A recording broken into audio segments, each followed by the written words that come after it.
നമസ്കാരം. പുണ്യനഗരങ്ങളായ മക്കയിലും മദീനയിലും പരിസര പ്രദേശങ്ങളിലും കനത്ത മഴയാണ്. ജിദ്ദ നഗരത്തിലും ഗവർണറേറ്റിന്റെ മറ്റു പ്രദേശങ്ങളിലും കഴിഞ്ഞ ദിവസം ശക്തമായ മഴയുണ്ടായിരുന്നു.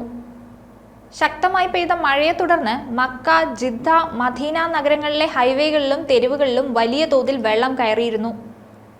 പലയിടങ്ങളിലും ഗതാഗതം തടസ്സപ്പെട്ടു. നിരവധി റോഡുകൾ മഴവെള്ളത്താൽ നിറഞ്ഞു. രാജ്യത്തിന്റെ മറ്റു ചില പ്രദേശങ്ങളിലും മിതമായോ കനത്തതോ ആയ മഴ അനുഭവപ്പെട്ടിരുന്നു എന്നാണ് റിപ്പോർട്ടുകൾ. മദീന മേഖലയിലെ ബദർ ഗവർണറേറ്റിലെ അൽ ഷാഫിയയിലാണ് ഏറ്റവും കൂടുതൽ മഴ പെയ്തത്, 49.2 മില്ലിമീറ്റർ. മദീന മേഖലയിലാണ് ഏറ്റവും കൂടുതൽ മഴ രേഖപ്പെടുത്തിയത്. ഇന്നും മഴയുണ്ടാകാൻ സാധ്യതയുണ്ടെന്നാണ് റിപ്പോർട്ടുകൾ. ശക്തമായ കാറ്റ്, ഏതാണ്ട് 0 ദൃശ്യപരത, ഉയർന്ന തിരമാലകൾ, ഇടിമിന്നൽ, വെള്ളക്കെട്ട് എന്നിവയ്ക്കുള്ള സാധ്യതയും കാലാവസ്ഥാ കേന്ദ്രം പറയുന്നുണ്ട്. പല പ്രദേശങ്ങളിലും മഴ തുടരുമെന്നും കേന്ദ്രം അറിയിച്ചിട്ടുണ്ട്. ജനങ്ങളുടെ സുരക്ഷ ഉറപ്പാക്കുന്നതിനായി അധികൃതർ നൽകുന്ന ഉപദേശങ്ങളും മുന്നറിയിപ്പുകളും കർശനമായി പാലിക്കാൻ പൊതുജനങ്ങളോട് അഭ്യർത്ഥിച്ചിട്ടുണ്ട്. ജിദ്ദയിലെ മഴക്കാല സാഹചര്യം കണക്കിലെടുത്ത് ജിദ്ദയിലെ King Abdul Aziz International Airport യാത്രക്കാർക്ക് ജാഗ്രതാ നിർദ്ദേശം നൽകിയിട്ടുണ്ട്.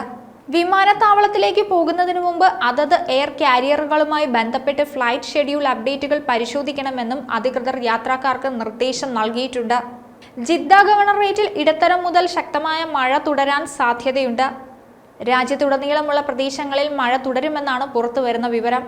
എല്ലാവരും ജാഗ്രത പുലർത്തണമെന്നും നിർദ്ദേശങ്ങൾ പാലിക്കണമെന്നും അധികൃതർ പറഞ്ഞു വെക്കുന്നുണ്ട്. ഒപ്പം തന്നെ മഴ പെയ്യുമ്പോൾ സുരക്ഷിത സ്ഥലങ്ങളിൽ കഴിയണമെന്നും അധികൃതർ അറിയിച്ചിട്ടുണ്ട്. ജസാൻ നഗരത്തിലും ഫർസാൻ ദ്വീപുകൾ, അൽ ദർബ്, ബിഷ് എന്നിവിടങ്ങളിലും ശക്തമായ കാറ്റ് വീശുമെന്നും മുന്നറിയിപ്പുണ്ട്. ഇതുമൂലം ദൃശ്യപരത കുറയുകയും ഉയർന്ന തിരമാലകൾ ഉണ്ടാവുകയും ചെയ്യാൻ സാധ്യതയേറെയാണ്. 40 മുതൽ 49 വരെ കിലോമീറ്റർ വേഗതയിൽ കാറ്റ് വീശാൻ സാധ്യതയുണ്ട്. മുൻകരുതലുകൾ എടുക്കാനും വെള്ളക്കെട്ടുള്ള പ്രദേശങ്ങളിൽ നിന്ന് മാറി നിൽക്കാനും വൈദ്യുത പ്രവാഹത്തിന്റെ ഉറവിടങ്ങൾ ഒഴിവാക്കാനും പൊതുജനങ്ങളോട് ആവശ്യപ്പെട്ടിട്ടുണ്ട്. മഴക്കെടുതിയുടെ പ്രത്യാഘാതങ്ങളുമായി ബന്ധപ്പെട്ട ഏതെങ്കിലും അടിയന്തര കേസുകൾ റിപ്പോർട്ട് ചെയ്യാൻ ഏകീകൃത നമ്പർ വഴിയോ ബദലി ആപ്ലിക്കേഷൻ വഴിയോ അറിയിക്കാനും അധികൃതർ അറിയിച്ചിട്ടുണ്ട്. അതിനിടെ ഇന്നലെ സൗദി അറേബ്യയിലെ റാബിക് ഗവർണറേറ്റിൽ ശക്തമായ ചുഴലിക്കാറ്റ് ആഞ്ഞടിച്ചു. ഇത് മേഖലയിലെ തീരത്ത് തൊടുന്ന ഏറ്റവും ശക്തമായ ചുഴലിക്കാറ്റായിട്ടാണ് കണക്കാക്കപ്പെട്ടത്.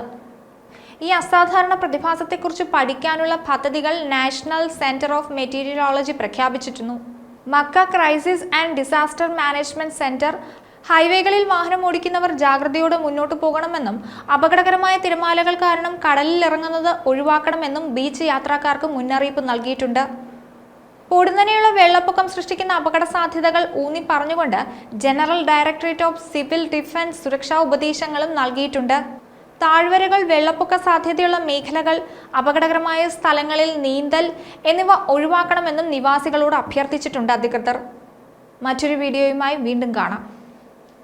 ന്യൂസ് ഡെസ്ക്, ഈനാട് മലയാളം.